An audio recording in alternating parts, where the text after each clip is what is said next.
صالحات مشاعرہ، نظم اقصیٰ گیلانی، عنوان لاپتہ جنڈر۔ چولہے پہ چاول چڑھاتی ہوئی عورتیں، جن کے چہرے کا سارا حسن دلکشی، گرم چولہے سے اٹھتی تپش کی نظر ہو گئی۔ گاؤں کی بچیاں جن کے بھائی پرائیویٹ کالج میں پڑھتے رہے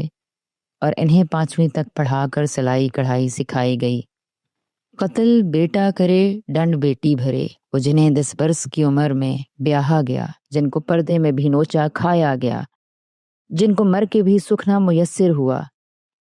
جن کا مردہ قبر سے نکالا گیا، جو ہمیشہ ہی تسکین کا ذریعہ بنی، بہکی ہوئی نہ سمجھ بچیاں، جن کی لاشوں کو کوڑے کے ڈھیر پہ پھینکا گیا، داغی اور پھولے بدن والیاں، جن کی ساری نزاکت نئے پھول جننے میں ضائع ہوئی، جنہیں گولڈ میڈل ملے نوکری کی اجازت نہیں، جنہیں بعد مرنے کے ستھرا کفن تو ملے ماہواری کے دوران کپڑا نہیں، وہ کپاس کے بیج بوتی ہوئی حور عورت، وہ مل کی مشینوں پہ جھکتی ہوئی کوئی مزدور عورت، جس کی پسینے میں بھیگی ہوئی چھاتیاں تیز نظروں کی چھریوں سے کاٹی گئیں،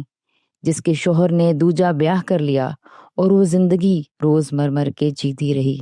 جس نے شوہر کو بھرپور جنسی آسودگی تو عطا کی مگر اس کو اولاد کا تحفہ نہ دے سکی، بانجھ ہونے کا احساس جس کی رگوں کو زہر بن کے کھاتا رہا،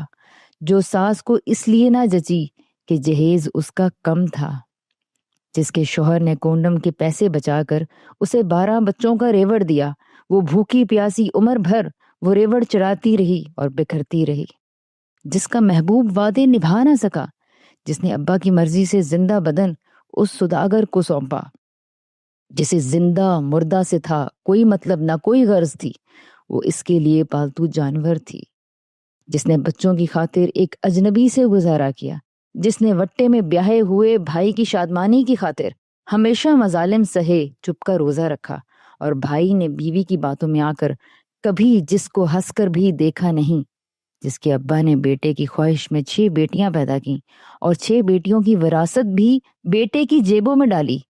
جو اسپتالوں میں سرکاری نرسوں سے 100 گالیاں کھا کے چپ چاپ بستر پہ لیٹی رہیں، جنہیں پرائیویٹ اسکولوں نے 6-6 ہزار پہ نوکر رکھا، جن کو اجرت گواہی وراثت میں تو حصہ آدھا ملا مگر زندگی کی پٹاری سے نکلے غموں کا مکمل وزن جن کو کاندھوں پہ لادا ملا، جن کے برقے بدن کو چھپا نہ سکے، مغنیاں جن کو روٹی نچاتی رہی، وہ جو جنت میں بھی ایسا مال غنیمت ہیں جن کی پیشانی پہ باندھی لکھا ہے،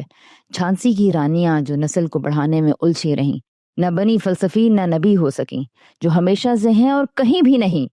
ایسی سب عورتوں پہ کروڑوں سلام۔